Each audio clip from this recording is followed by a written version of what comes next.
Technology has improved instruction, has been engagement, creativity, and assessment.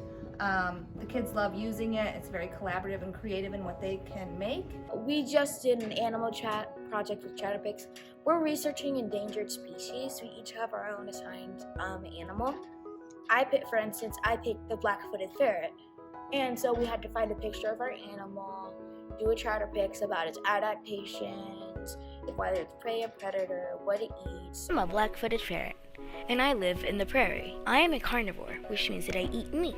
And then we got to decorate it with all sorts of cool stuff. They were really interesting, and I got to use different voices, and it was really cool. Technology has definitely given my students more choices and creativity in how they respond to items.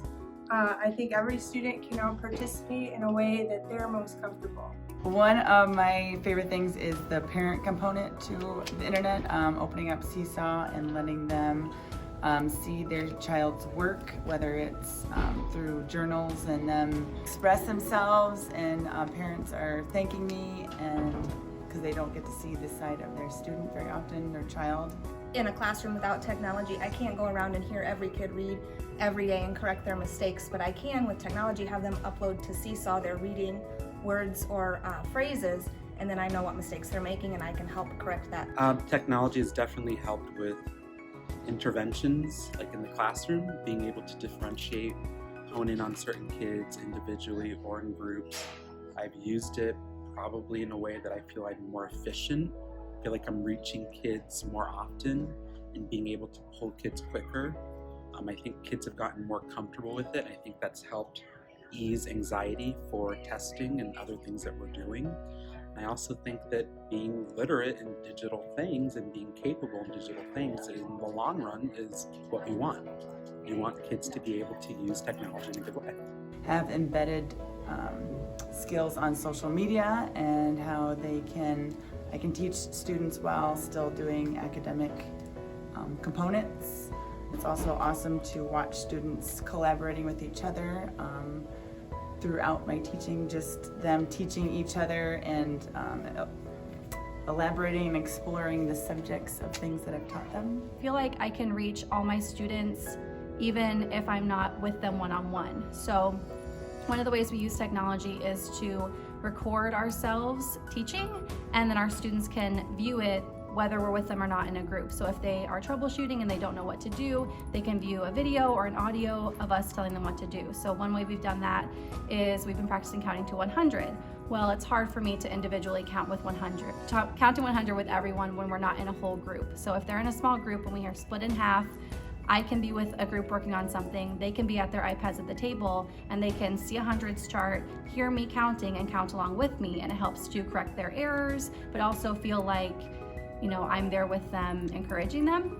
Technology has completely redefined what learning looks like for many of my students. It has allowed learning to be accessible to all my learners, regardless of their instructional levels.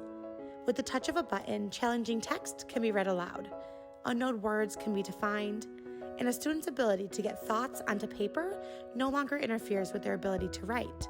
We're working on the Australia Fires project, and we had 3 different topics to choose from, and I chose the endangered animals.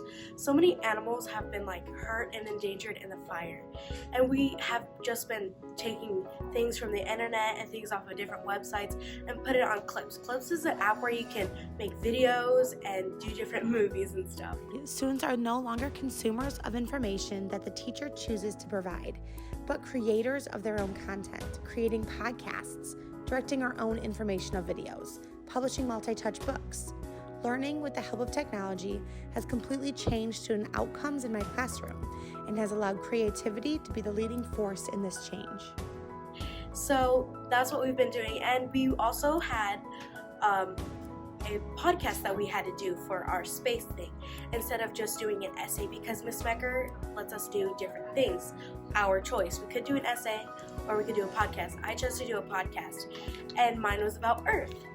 And it was really cool because I got to take different information from different websites, and I got to find different pictures to help me with my information, and it was so much fun.